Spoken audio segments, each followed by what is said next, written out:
Hello mes enfers, j'espère que vous allez bien. On se retrouve aujourd'hui pour une nouvelle vidéo. Connaissez-vous le tueur Oboko? Et si je vous parlais du tueur de la nuit pluvieuse? Ou alors du boucher de la nuit pluvieuse? Ou encore du boucher de Hong Kong? Eh bien, si vous ne le connaissez pas, bienvenue dans cette nouvelle vidéo qui se passe à Hong Kong.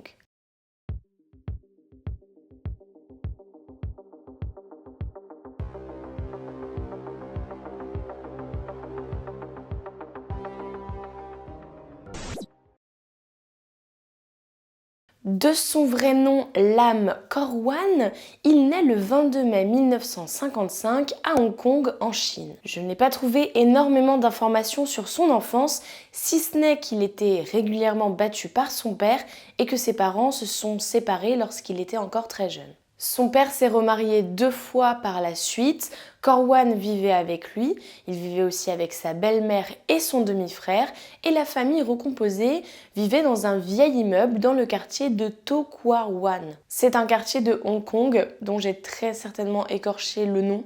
Je m'en excuse, je ne sais pas comment ça se dit. Enfant, Kor-wan est très solitaire et timide. Visiblement, il n'a pas énormément d'amis.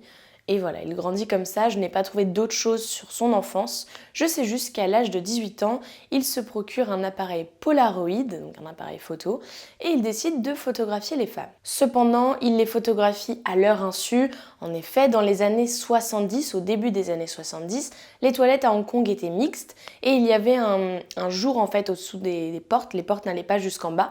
Donc il se rendait dans les toilettes, il passait l'appareil photo en dessous de la porte et il photographiait les femmes. Il s'enfuit après en courant car il ne veut pas se faire repérer et un jour il tente même des attouchements, cependant il se fait arrêter car il est pris en flagrant délit. Il a 18 ans donc il est encore assez jeune, il n'a pas de casier donc la police considère que ce n'est pas la peine de l'envoyer en prison ou de l'arrêter, mais cependant ils se disent qu'il serait peut-être bien qu'il se fasse soigner. Donc il l'envoie dans un hôpital psychiatrique, l'hôpital psychiatrique de Castle Peak, et il y restera 3 ans et demi. À sa sortie, il a 21 ans, presque 22 ans, il se dit qu'il faut qu'il trouve un métier, donc il devient chauffeur de taxi. Durant son enfance, c'était un homme solitaire, cela n'a pas changé, il est toujours très solitaire et il a pour habitude de collectionner les magazines pornographiques. Et ce qu'il aime par-dessus tout, c'est prendre en photo les photos qu'il y a dans ces magazines pornographiques pour ensuite agrandir les photos en taille réelle et les garder pour lui. Je ne vous dirai pas ce qu'il fait avec, je pense que vous avez compris. Kor-wan a dépensé des milliers de dollars en appareils photographiques, que ce soit sur l'appareil photo, sur le zoom, mais aussi sur l'éclairage. Seulement voilà, il est arrivé à un stade où les photos ne lui suffisent plus, lui ce qu'il veut c'est du réel. Il a 27 ans lorsque le 3 février 1982, il décide de passer à l'action et de ne plus être un simple voyeur. Il se rend dans le quartier de Tsim Sha Tsui. À ce moment-là, il est 3-4 heures du matin, je vous le rappelle, il est chauffeur de taxi, donc il fait le tour des bars, des boîtes de nuit, des restaurants qui ferment à cette heure-là à la recherche d'une victime. Une femme complètement ivre cherche un taxi, Kor-wan l'accepte. Elle s'était déjà faite refuser par d'autres chauffeurs de taxi puisqu'elle était trop ivre. Sauf que lui, il l'accepte. Elle lui donne une adresse, il commence à aller vers cette adresse, puis au bout d'un moment, à une station essence, elle lui demande de s'arrêter puisqu'elle a besoin de vomir. Donc il s'arrête, elle vomit. Lorsqu'elle remonte dans le taxi, elle demande à Kor-wan de faire demi-tour. Ce qu'il fait, il trouve ça étrange mais il le fait. Puis à un moment, elle lui dit non en fait c'est pas là que je veux aller, c'est un autre endroit. Sauf en fait, elle ne sait pas où elle veut aller, elle est complètement perdue. Et ça, Kor-wan, il le repère. Il se dit donc, c'est la bonne personne. Il entre dans un garage où il n'y a personne, de toute façon il est 4-5 heures du matin donc c'est assez vide à cette heure-là. Il sort, il se rend côté passager, il ouvre la porte et il l'étrangle avec un câble électrique. À 5 heures du matin, il arrive chez lui. Il place le corps de sa victime dans un grand sac en plastique, puis il transporte le corps jusqu'à son appartement. Quand il rentre dans son appartement, tout le monde dort. Je précise, ce n'est pas son appartement, c'est l'appartement de son père, de sa belle-mère et de son demi-frère. Et dans l'appartement, comme il n'est pas chez lui, il cache le corps sous le canapé et lui, il reste sur le canapé, il feint un petit peu de dormir. En fait, ce qu'il attend, c'est que ses parents se lèvent, son demi-frère se lève et qu'il parte travailler. Il dira tout de même plus tard qu'il avait hésité à la tuer car le fait qu'elle ait vomi l'avait dégoûté. Corwan se retrouve donc seul, il couvre le sol de la chambre avec une bâche en plastique, transporte le corps dessus et commence à découper le corps avec une scie électrique. Il fait très attention à ce que le sang n'éclabousse pas sur les murs, il lui faudra plusieurs heures pour parvenir à découper tout le corps en morceaux et pendant ces heures, il va faire certaines pauses pour prendre des photos de sa victime. Avant de prendre des photos, il a quand même pris le temps de placer de l'adhésif sur les yeux de la jeune femme car il ne voulait pas qu'elle le regarde. Il place ensuite la tête, les membres ainsi que le torse dans des sacs différents qu'il transporte dans sa voiture pour aller les jeter quelque part. Il conduit jusqu'au quartier des Nouveaux Horizons, c'est un quartier assez calme de Hong Kong. Il abandonne le corps sur les bords de la rivière boueuse Shing Mun. Après avoir accompli ça, il se rend dans une boutique Kodak afin qu'un employé développe les photos. Comme s'il recherchait un certain frisson, une certaine adrénaline du fait de voir s'il va se faire arrêter ou pas. Au lieu de ça, l'employé croit son explication selon laquelle Corwan serait un technicien de laboratoire à l'université et que ses photos servent à ses recherches médicales. Une semaine après, à la radio, les journalistes disent qu'ils ont retrouvé un bras donc sur les bords de la rivière Shing-mun, puis le lendemain, ils retrouvent une paire de jambes et ensuite, ils retrouvent le corps en entier. La police essaye de déterminer depuis combien de temps le corps avait été jeté, ce qui est un petit peu compliqué. Ils n'ont pas énormément d'indices à part un tatouage qu'il y a sur l'un des bras de la victime.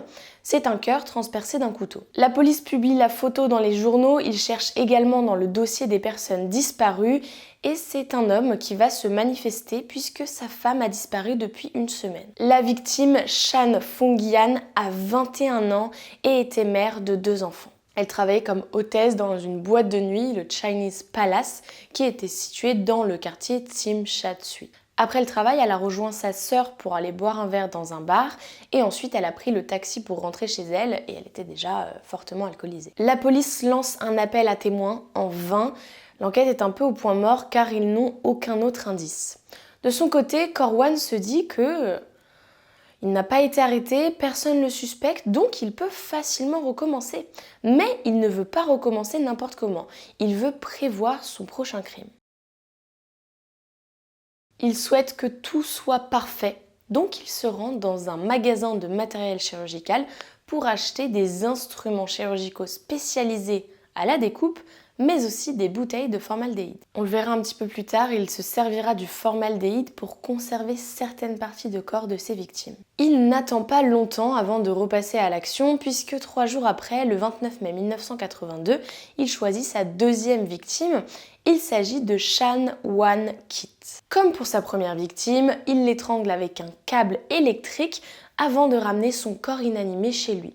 Enfin, chez ses parents. Dès que sa famille part au travail, il entame sa découpe. Mais cette fois-ci, il est beaucoup plus prudent que la première fois, puisqu'en plus de la bâche en plastique au niveau du sol, il ajoute une espèce de plateau sous le corps, de manière à ce que lorsqu'il découpe les parties du corps, le sang ne coule pas sur le sol. Et apparemment, le plateau en question était le plateau qui était initialement situé sous la cage des perruches de la famille. Selon le médecin légiste, le corps avait été découpé avec la précision d'un chirurgien, et selon lui, c'était un professionnel qui avait fait ça. Comme lors de son premier meurtre, il photographie les morceaux de corps qu'il découpe et en plus de ça, cette fois-ci, il filme toute la scène durant laquelle il découpe le corps. Il place les différentes parties du corps dans des sacs de riz en plastique et cette fois-ci, il ne se rend pas aux Nouveaux Horizons, il conduit jusqu'à Tai Hang Road. Il jette les différents sacs par-dessus une rambarde dans une espèce de ravin boueux.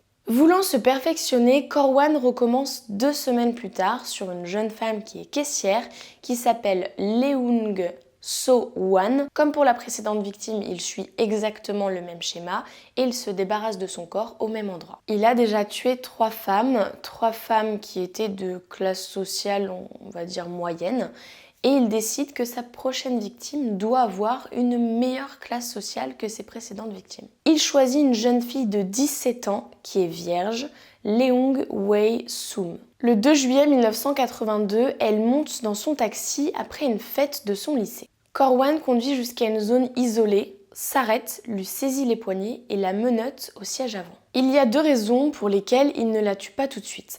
La première, il est seulement 21h30, c'est beaucoup trop tôt, il ne pourrait donc pas rentrer chez lui transporter le corps sans que personne ne le voie.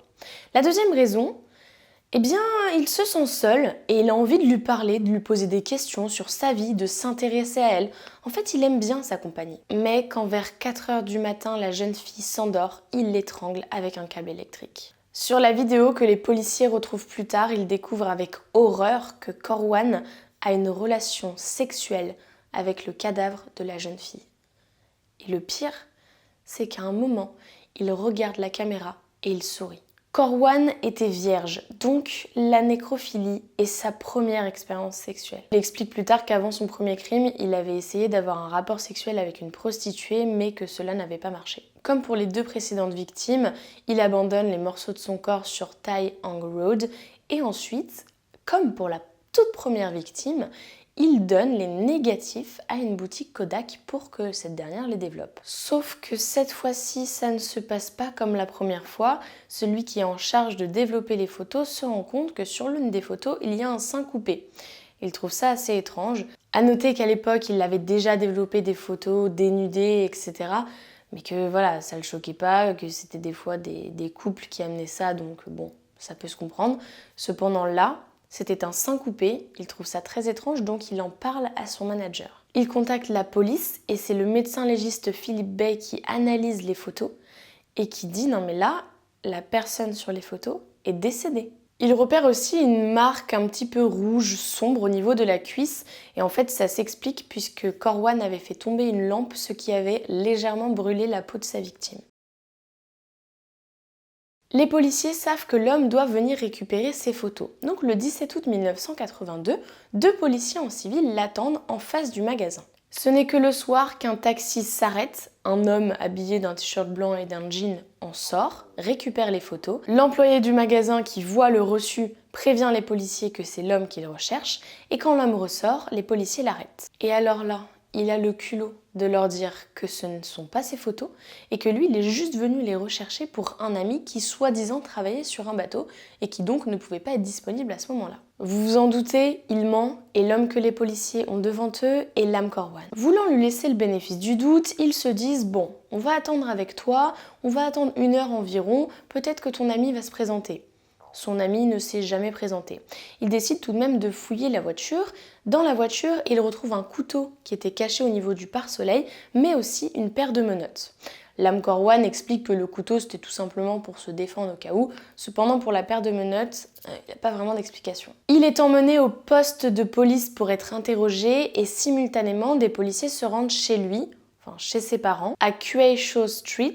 Et lorsqu'ils arrivent, ses parents, la famille ne comprend absolument pas ce qu'il se passe. Ils étaient en train de manger, des policiers arrivent pour leur demander de perquisitionner leur domicile.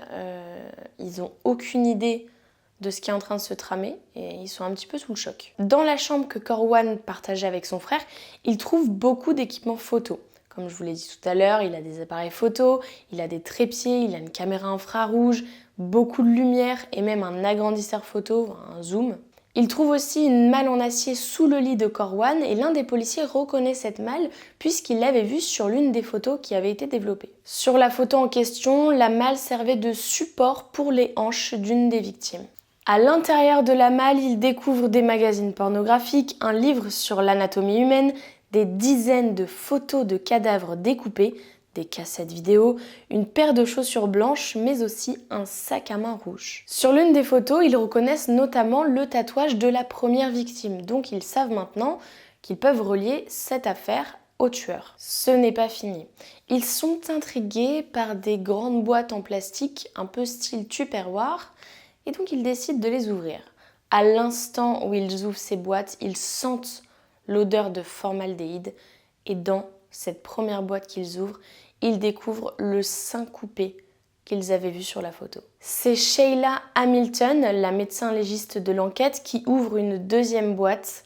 À l'intérieur de cette boîte, elle découvre un vagin. Les policiers perquisitionnent l'appartement pendant 4 jours et pendant 4 jours, ils aspirent tous les sols dans l'espoir de récupérer peut-être des débris, des particules fines qui permettront d'analyser quelque chose, enfin du moins l'ADN des victimes. Dans la chambre, il découvre des traces de sang et de minuscules morceaux de chair sur les murs. En tout, il saisit 696 négatifs, 1500 diapositifs et 1900 photos, la plupart pornographiques. Quant aux vidéos, elles montrent des actes de nécrophilie et c'est à partir de ce moment que la médecin légiste Sheila Hamilton a décidé qu'elle ne pouvait plus rester sur cette enquête puisque ce qu'elle avait vu jusqu'à présent l'avait traumatisée et choquée. Lam Corwan est arrêté, son père et son demi-frère aussi, car les policiers craignent avoir affaire à une famille de tueurs, surtout qu'ils se disent que dans un appartement si petit, c'est impossible qu'il n'ait pas eu de doute, ou qu'il ne l'ait pas aidé. Les 3 hommes nient les faits et ils passent tous la nuit en cellule. Pendant 2 jours, les policiers présentent les photos à Corwan et ce dernier dit ne pas reconnaître ces photos. Le 20 août, il demande innocemment aux policiers si les photos vont être données aux journalistes. Ce à quoi les policiers répondent « Bah oui, on va leur donner, il faut montrer à tout le monde ce que tu as fait. » Et ça fait péter un câble à Corwan. Il ne veut pas que les gens voient ce qu'il a fait, donc il avoue ses meurtres pour éviter que les photos ne soient données aux journalistes. Bien évidemment, c'était faux, c'était une ruse de la part de la police, à aucun moment ils allaient donner les photos aux journalistes. Ça aurait été beaucoup trop choquant. Corwan donne les détails de ses 4 meurtres sans montrer la moindre émotion, ni le moindre remords. On apprend ensuite que tous les magazines pornographiques qu'il possédait avaient été envoyés depuis la Grande-Bretagne car il ne voulait pas se rendre en boutique pour les acheter. Il fermait toujours sa cachette à clé et donc son frère ignorait totalement ce que Corwan cachait à l'intérieur. Il est vrai qu'on peut se demander comment sa famille ne s'est jamais doutée de rien. Tout simplement, Corwan travaillait de nuit, la journée lorsqu'il rentrait il était seul, et donc il faisait ses affaires à ce moment-là et ses parents ne se sont jamais souciés de rien. Ils savaient uniquement qu'il adorait la photographie, mais ils étaient loin de se douter que lorsqu'il était seul, il ne photographiait pas seulement des paysages, mais qu'il créait un studio pornographique. Il conduit les enquêteurs à Tai Hang Road. Les enquêteurs retrouvent le corps de Chan Wan Kit et celui de Long Wai Sum. Cependant, ils ne retrouvent pas celui de Long So Wan. Le jury présent à son procès n'est constitué que d'hommes car la justice considérait que la nécrophilie, la pornographie ainsi que les meurtres auraient été beaucoup trop choquants et perturbants pour une femme. Durant son procès, ce sont des centaines de pièces à conviction et des heures de vidéos qui sont montrées. Les psychiatres de la défense disent que Corwan est un malade mental et ceux de l'accusation le décrivent de psychopathe pervers. Sa mère, avec qui il ne vivait plus à ce moment-là, témoigne et dit que son mari, son ancien mari, avait été toujours très violent avec elle et son fils lorsqu'il était enfant. Son père l'aurait même frappé à la tête lorsqu'il avait 2 ans et il avait perdu connaissance. Le témoignage de sa mère va bien évidemment en faveur de la défense pour dire qu'il est psychologiquement malade. Pendant son procès, il a un tout petit peu pleuré lorsque la dernière victime a été évoquée, cependant pas pour les 3 précédentes car selon lui, ce n'étaient pas des bonnes filles. Il affirme aussi que c'est un messager de Dieu, que c'est Dieu qui lui disait de tuer et que la pluie provoquait son envie de tuer. C'est donc pour ça qu'on l'appelait tueur de la nuit pluvieuse. Le 8 avril 1983, il est condamné à mort, mais le 29 août 1984, sa peine est commuée en peine de prison à vie. Aujourd'hui, il est encore incarcéré dans le centre pénitentiaire de sécurité maximum de Shek-Pik. Voilà, c'est la fin de cette histoire. J'espère que la vidéo vous aura plu et que vous ne connaissiez pas cette histoire. Dites-moi en commentaire ce que vous en avez pensé et on se retrouve demain pour une nouvelle vidéo.